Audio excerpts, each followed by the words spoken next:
Hello, vets of tomorrow. As veterinarians, we are concerned with the welfare of the animals in our care. But how about our own welfare, the welfare of the species veterinarian? The Federation of Veterinarians of Europe has recently launched the results of their second survey about the welfare and the way that veterinarians view their work. Today I'm talking with Jan Vaarten about the Federations of Veterinarians in Europe and the survey they have published. Today I'm in Brussels and I'm sitting here with Jan, who is the head of the Federations of Veterinarians in Europe. Maybe you could tell us something about why was the federation established? Well, the federation was established already in the 60s of the last century, so 1960s. And at that time, one of the most important goals for the federation, for the then members of the federation, it was still not called the federation, but it was what they called the liaison committee, was to speak together about the quality of the veterinary education in the countries that were at that moment in this committee. It was in the early phases, let's say, of the EU, what's now the EU. At that time there were only 6 countries together, Italy, France, Germany and the 3 Benelux countries, and they were looking for ways how they could promote free movement of veterinarians in these countries.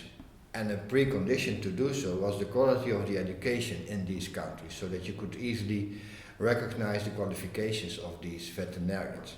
So that was how it all started in the 60s. And then later, in the 70s, it became FVE, Federation of Veterinarians of Europe, and the number of members and the number of countries that joined the FVE has grown over the years. At this moment we have 40 countries in FVE, so that's even wider than the EU. And at this time also we have many more items to be working on. It's not only the quality of veterinary education, but there are many more points we are working on, although quality of veterinary education is still an important topic and we still do a lot of work on that. What are the aspects? Well, at this moment what we write in the mission of FVE is that we want to enhance animal health, animal welfare, public health and the protection of the environment. So these are the main goals, let's say the overarching goals that we want to achieve. So many topics that are related to these 4 we are working on. And I think the specific thing of FVE is that we want to work on these goals through the veterinary profession. There are many more organizations, for example, who work on animal welfare, and they all have their own way of working, but the FVE, it's important to do that through the veterinarian. So we want to create the best possible conditions for the individual veterinarians so that they can deliver their responsibilities and they all can contribute as good as possible to better animal health, animal welfare, public health and the environment. So we try to create the best possible conditions for the veterinarians, and that means, for example, good quality education, as I already mentioned, good legislation, availability of medicines, common positions, all that kind of things that you don't do as an individual veterinarian, but that we can do at the group level, at the federation level. And for FVE, we focus at the European level. In the countries you have the national organizations who do the same, more or less the same at the national level. We choose the European level, and at the global level it's the WVA, the World Veterinary Association. And can you tell a bit more about how the FVE is structurally built? So you have a board, you have working groups, how does it work? We have, of course the most important decision-making body in the FVE is the General Assembly. It's the assembly where all members of FVE come together. They meet 2 times every year. Normally we have one meeting here in Brussels every year and one meeting that is hosted by one of the member organizations, so that goes around in Europe. That's the most important decision-making body in FVE. But for the day-to-day governance of the organization, the General Assembly elects a board. And this board gets a mandate for 2 years. And the members of the board can be re-elected one time for another 2 years, but the board, these are 5 persons, president and 4 vice presidents, they are responsible for the, let's say, day-to-day policy making in FEE. And of course, this board has the political responsibility, but they don't have all the knowledge and all the expertise, etc. They are advised by working groups and committees. So when there is a new topic on the agenda, often it is first goes to the working group to prepare an answer for the board, to prepare a decision for the board, and then that working group reports back to the board, and then the board can take a decision. So we have, for example, a working group on animal welfare, we have a working group on veterinary medicines, we have a food safety and quality working group. These are just a few examples. And who sits in the working groups? The working groups, when there is a new working group established, we ask the member organizations to nominate candidates for these working groups. So we send out a call for nominations. The members can send in their nominations, and then on the basis of the nominations we receive, the board decides on the composition of the working group, and then we look at different background, different parts of Europe. So we try to make a group that covers the whole European field, and these people then are the working group. And how long do you sit in a working group? Well, for all these working groups we have what we call terms of reference, and in general these terms of reference say that the members are in the working group for 3 years. So after 3 years there is a renewal of the working group, and then there is a new call for nominations. Some people are renominated, and then so there's every 3 years there's let's say a refreshment of the composition of the working group. And how many members does the FAE currently have? We have 48 member organizations from 40 European countries. 40 European countries, that means all the EU countries, so at this moment 27 countries in the EU, but then we also have certain countries who are not in the European Union member, just like Iceland, Norway, Switzerland, UK has now left the EU, Balkan countries, so they are not in the EU, but they are the veterinary organizations in these countries are also a member of FEE. So we have 40 countries in FEE. We have a bit more member organizations than countries, because from some countries we have 2 member organizations, which means that we have what we call the statutory body or the regulatory body. That's the body that regulates the profession. You can think about the chamber or the order or the college that regulates the profession.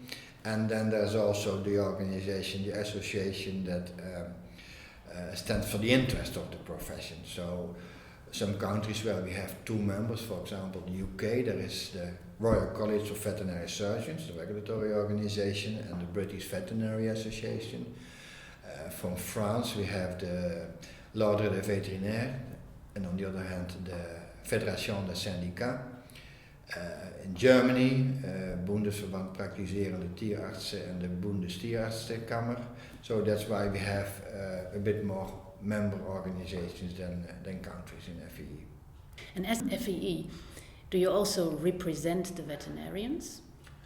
Well, we want to be also the voice of the veterinary profession, so we represent our member organizations, and of course these member organizations represent their members. So as FEE, indirectly, via our member organizations, we estimate that we represent around 300,000 vets in Europe. And you've recently made a survey about vets in Europe. Can you tell us a bit more? Why was this survey launched? Well, the survey, this is the second time we did this survey. The first survey was done a few years ago. And the main reason to do a survey and also to repeat a survey is that we think it's important to have more information about the veterinary profession in Europe. How many vets are there? Where are they working? What age are they? Male, female, all these kind of things.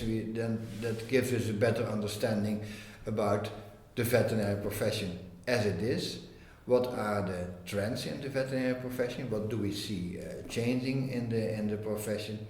And also some questions related to what do the veterinarians want? What do they see for the future? And what are, for example, problems they face? So this is a very important source of information for the FEE to base its policies on. How many people did respond? I think 13,500, but I don't have the exact number, but in that order, 13,500 people across Europe have replied to the survey, yes. Do you feel that is representative for the whole of the profession? In general, yes. It varies a bit from country to country. You need a certain number of veterinarians and percentage of the veterinary population in the country to have a representative answer. But I think for most of the countries, we had enough people who replied to the survey to say, well, this is gives a real picture of how the situation is. When was the first survey done and what kind of developments did you see? The first survey was done, if I remember it correctly, 2015. What we see, for example, a trend that still goes on is that the number of female veterinarians is increasing and the number of male veterinarians is decreasing. That's something we see. We see that in general the age of the veterinarians is getting down, so there are more younger vets, and we also believe this is something that will continue because there's quite a large number of veterinarians that will retire in the coming few years, so the total age of the profession is going down a bit. We see that if we look to the questions about how see veterinarians them appreciated, how do they think they are appreciated by society. It's a bit better than the last time, but in some countries it's still quite low. We see changes in the payments of the veterinarians through the different countries. So this kind of things, we see that there are developments Europe-wide. We see that a lot of veterinarians and a growing number works in companion animal practices. There's really a problem arising in relation to the number of vets that work in large animal practices. In some countries, it's really hard to find vets who want to work in large animal practices. We see more and more that young vets want to work in small animal practices and they want to work in urban regions. They don't want to go in the rural, in the countryside. So that's also a point where we really have to pay attention to be able to make sure that the whole country is well covered by veterinary services. And how are you going to address that? Well, for example, this last point is something that we have to see with the vet schools and with the vet students. What is the reason why it's so difficult to attract young veterinarians to the rural practices? It also has to do, I think, with the attractiveness of working in the rural practices. I think that's also something we have to work out. Why? How can we make these careers more attractive? And on a political level, we are seeing with, for example, now with European Commission in the whole new policy development, there's more attention for rural areas in general to get to keep people living there. So maybe there's also a way there to support veterinarians who still want to go there. But I think this is something we cannot simply solve by saying, well, this is how it has to be, because you have to do with, well, what is interesting for people as well. And I don't know exactly, also for young veterinarians, I think the problem is very much what is the expectation of the topic is what are the expectations of people when they decide to study veterinary medicine, what do they have in mind, and how does it correlate with the real life, let's say. Does it match or not? With regards to working in the countryside, that's a trend you also see in human medicine. But I think maybe for veterinarians there are more reasons than just the rural area. You mentioned earlier that most people want to do small animal veterinary medicine, and I also read in the report that 2/3 of the income is generated by small animal veterinary medicine. So if you want to go into large animal practice, maybe that in itself simply isn't as calling anymore as it once was. And probably also students have different views on how we keep animals in the agricultural sector. Yeah. Well, it could very well be that you are right, but I don't have hard figures to support this idea. But I think in general what you see is that the whole image of animal husbandry has gone down over the years. I think in the past there was more a kind of friendly picture how people keep animals, how people live together with the animals, and now it has changed, and it is changed in such a way that young scholars don't want to be associated with this type of animal production. And I think that's a much larger question, that's more in general about a societal question also about how do we keep animals, how do we want to keep animals, and are we still on the right way, or do we have to adjust that? Because what you see over the last few decades is that we have made enormous steps forward in improving the efficiency of animal production. So I think if you compare that to other parts of the world, Europe is highly efficient in producing animals, and we can do large amounts for a relatively low price, but that has come to a certain cost, I think, and that's the way how these animals are now kept. And I think more in general we have to rethink if this is the right way and how we can adjust it. And it's also hard work, physical hard work. If you work, for example, in a cattle practice, out of hours, doing the cesarean and everything, do you think that is also part why it maybe isn't so attractive anymore? That can play a role, but I don't think that is one of the most important roles. Maybe it has to do with that there are less boys who go into the practice, maybe like more physical work, I don't know, but I think it has always been a physically demanding profession, and that has not really been a reason why not to go into the practice. So maybe it plays a role. The point about long working days and long working hours. Of course, I think at this time, people look different to the lifestyle and the work free time balance. But I think if you organize practices properly, you can also solve that. I think that's not something that you don't have to be there 7 days, 24 hours. If you work with more vets together, you can organize it. And do you see this trend developing from the single man practice towards bigger practices? Yeah, but it also you see that, but it also there's also, let's say, a national component in.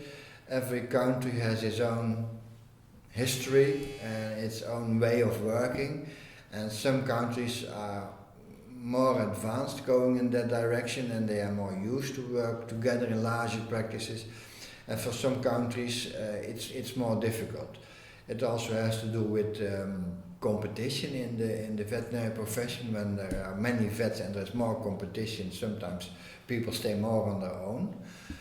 So there are many things that play a role, but I think if you look more into the future, there will be more practices where more people work together. Yeah. And coming back to the report itself, the second one, what were findings that made you think? Well, the finding that makes us think is that quite a large number of veterinarians doesn't seem to be really satisfied with the job, and they say, well, if I could restart, I would do it differently. Or also people who leave the profession quite early after a few years.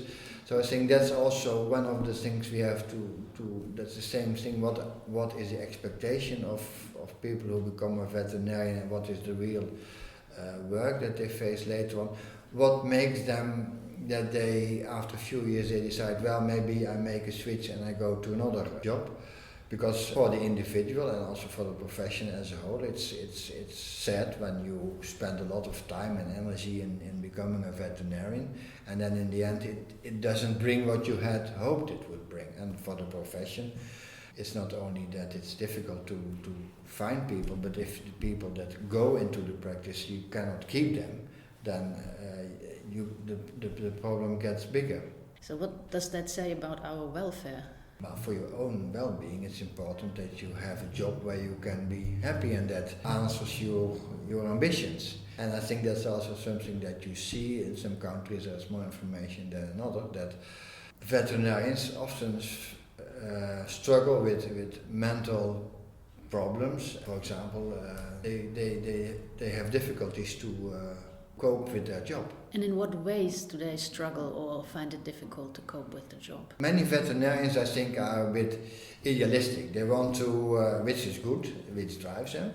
This idealism doesn't match with sometimes harsh conditions of the practice, and that you can want to treat all the animals, to have all owners happy, but in the end,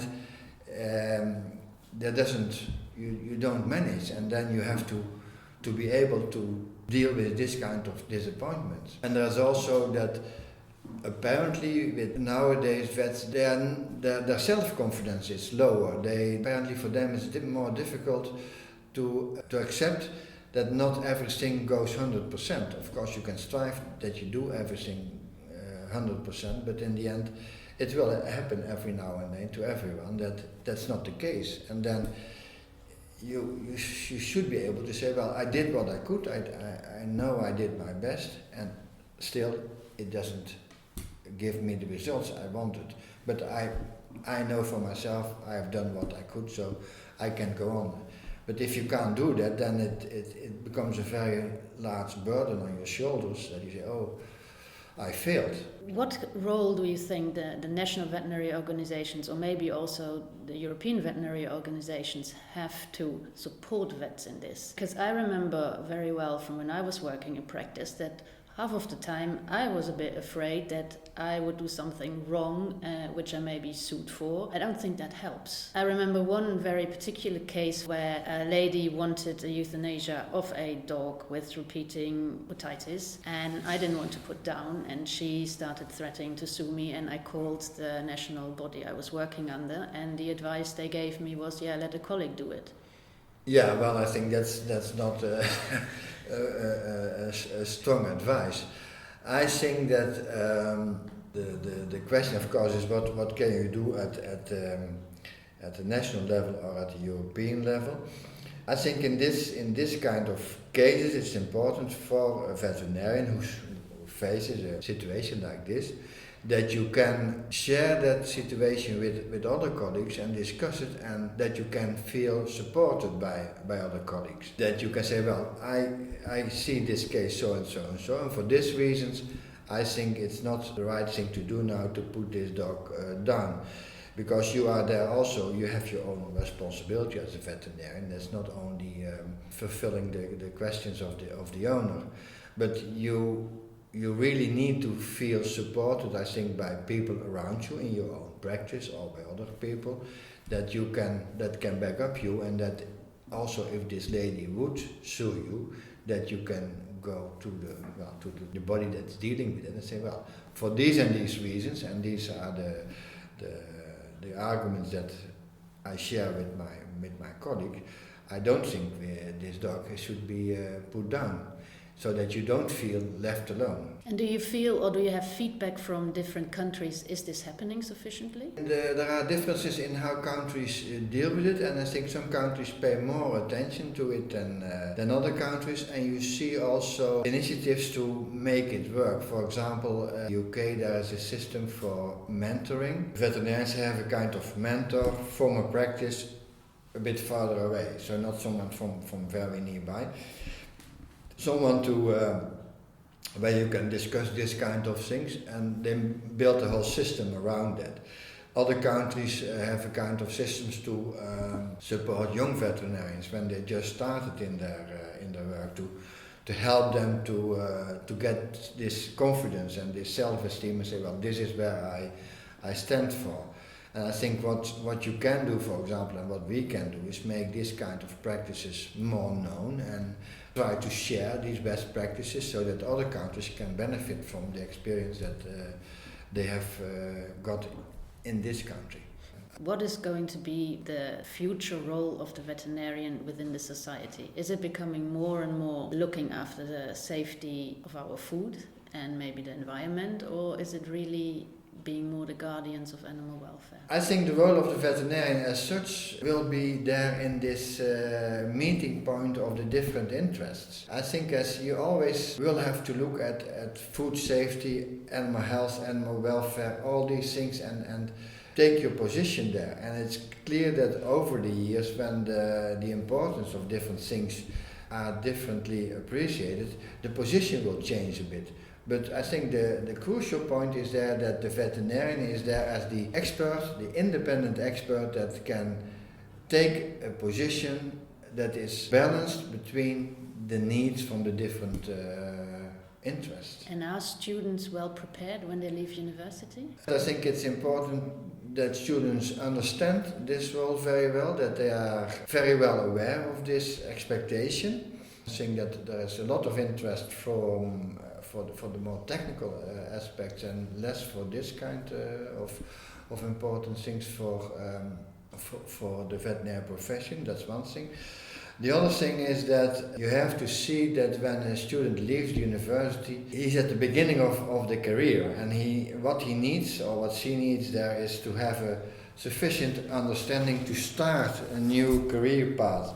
And then, but it's just a start, then later on you always need to develop further. You need to keep on learning, because what you learn a lot, you learn many important things when you are in the vet school, but that's just the start. And there's too much that you cannot put in all for everyone in all the curricula. So there is a basic training in the vet school, but when you graduate from school, well, real life really just starts. Because I think I read in the report that a lot of older vets felt that the students weren't adequately qualified, but also the students felt they weren't really that well prepared.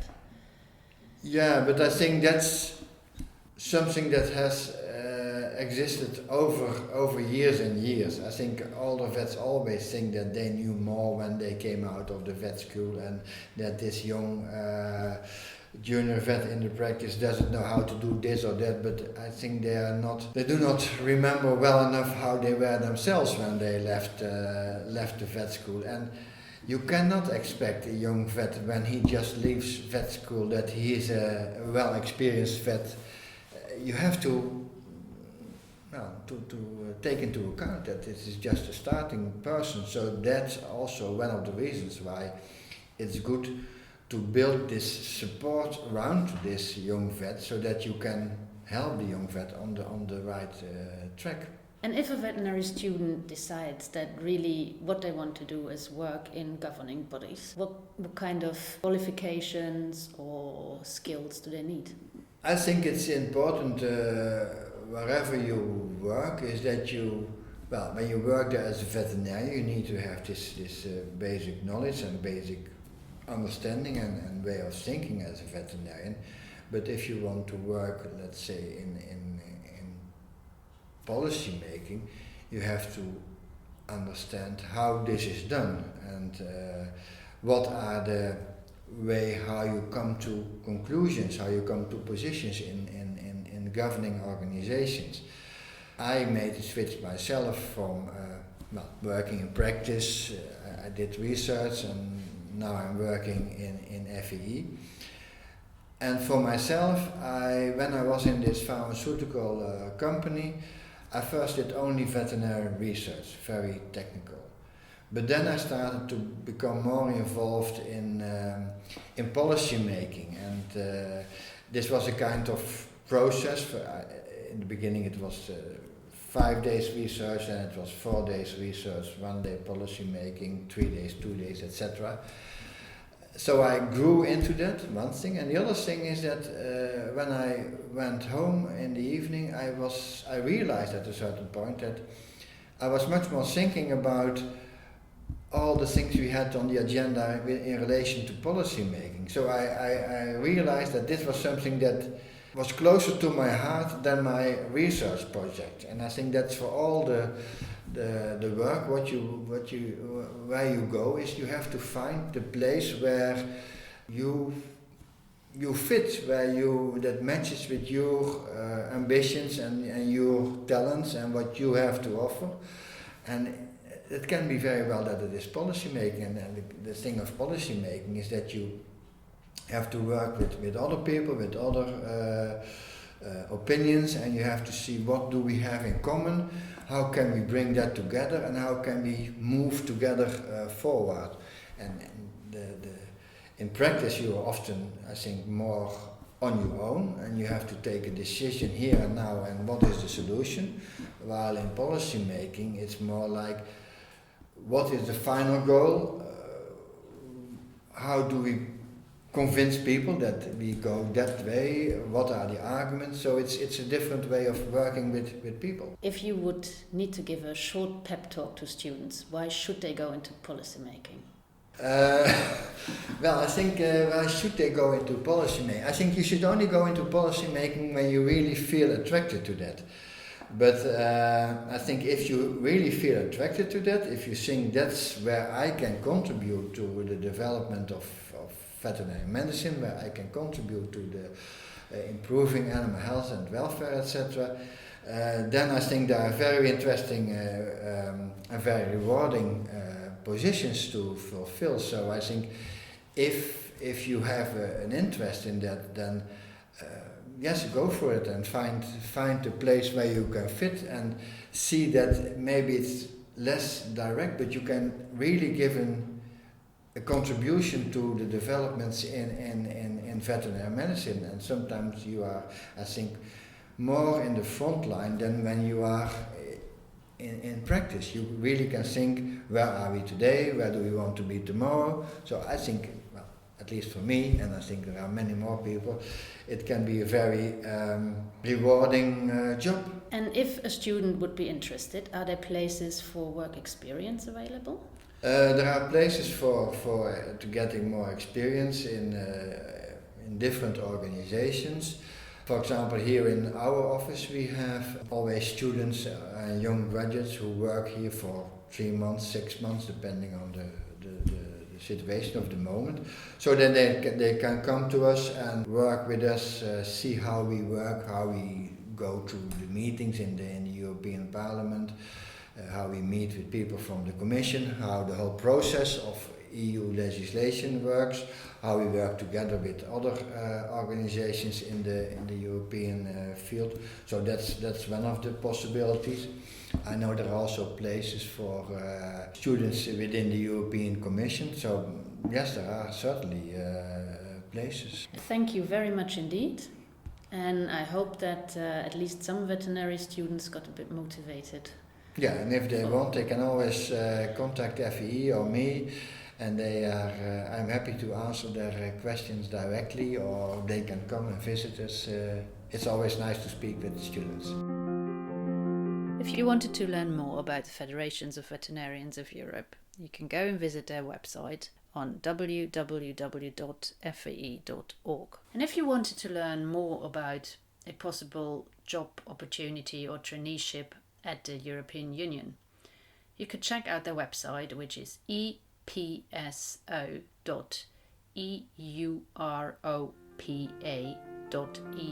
and look for job opportunities, traineeships.